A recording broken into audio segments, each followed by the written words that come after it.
नमस्कार, आप देख रहे हैं नैतिक भारत न्यूज, वो मंच जहां जनहित, सच्चाई और सवालों को सबसे पहले जगह मिलती है। मैं हूं साक्षी और अब शुरुआत करते हैं इस वक्त की सबसे बड़ी और अहम खबरों के साथ।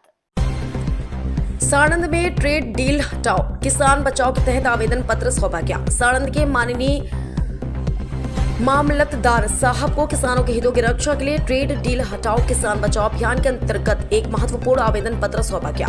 यह कार्यक्रम जिलाध्यक्ष कुलदीप सिंह वाघेला के नेतृत्व में आयोजित किया गया। सचिव हरजी भाई पटेल के विशेष मार्गदर्शन में पूरी रूपरेखा तैयार की गई।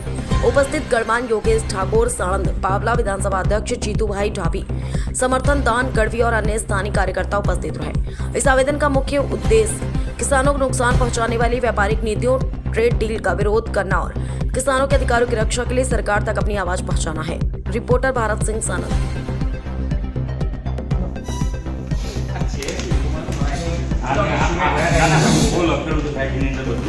જે પહેલા ડેરેક છે આપણે 2 થી 3% લાગતો હતો એ હવે 25% કરે તો પછી ઘટાડીને 18% તો કર્યો। મૂળ વસ્તુ શું છે, ખેડૂતોને આનાથી છે ને ઘણું બધું નુકસાન થશે આવનાર સમયમાં।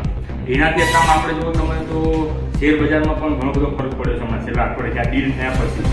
એટલે આ ડીલ એવી વસ્તુ છે, એની અંદર અમે ડિટેલમાં પણ લખેલું છે કે ભારત સરકારે જે ડીલ કરી, હમણાં જેમ કે ઓપરેશન સિંદૂર તો સમજો આર્મીએ કર્યું હતું, તો એનું એમને બેનિફિટ લેવા માટે બધી જગ્યાએ બેનરો મોટા મોટા લગાયા। આ ડીલ તો એમને જાતે પોતે સાઇન કરી છે, તો પણ કઈ જગ્યાએ જાહેરાત કરતા નથી લોકસભામાં આવીને કે એનો જવાબ આપતા કંઈક ફાયદા થતા હોય આપણા દેશને કે આપણા રાજ્યને, તો લોકસભામાં આવીને જવાબ આપે। અમને તો ચોખ્ખું દેખાઈ દીધું કે ખેડૂતોને આની અંદર નુકસાન છે, અને એ અમે આવનાર સમયમાં જો આના ઉપર રદ નહીં કરે આ ટ્રેડ ડીલ, તો આવનાર સમયમાં અમે આમ આદમી પાર્ટી ખેડૂતોને જાગૃત કરશે અને આવનાર સમયમાં અમે રોડ રસ્તા ઉપર ઉતરી પણ શકીએ। એના માટે અમે આજે આવેદન આપ્યું છે તમને, અને આગળ પણ તમે મોકલી આપ્યું છે। બીજું કારણ કે અમેરિકાની કોઈ વસ્તુ ઇન્ડિયામાં આવે તો 0 ટેક્સ, અને આપણે અહીંથી મોકલીએ તો 18%। 18% વાળું ખબર છે, પણ એમાં શું ફાયદો છે તો તમે કીધું એનાલિસિસ કરો એને શું ખબર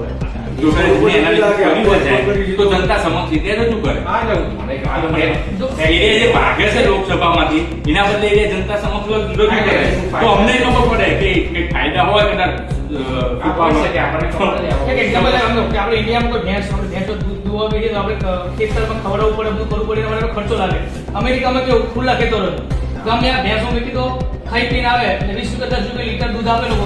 ઇન્ડિયામાં એમનો કોઈ ફરક નહીં પડે, પણ આપણે ખર્ચો એટલો ને આપણે મોકલે 18% લાગે તો આપણો ઉદ્યોગ હારી બરાબર।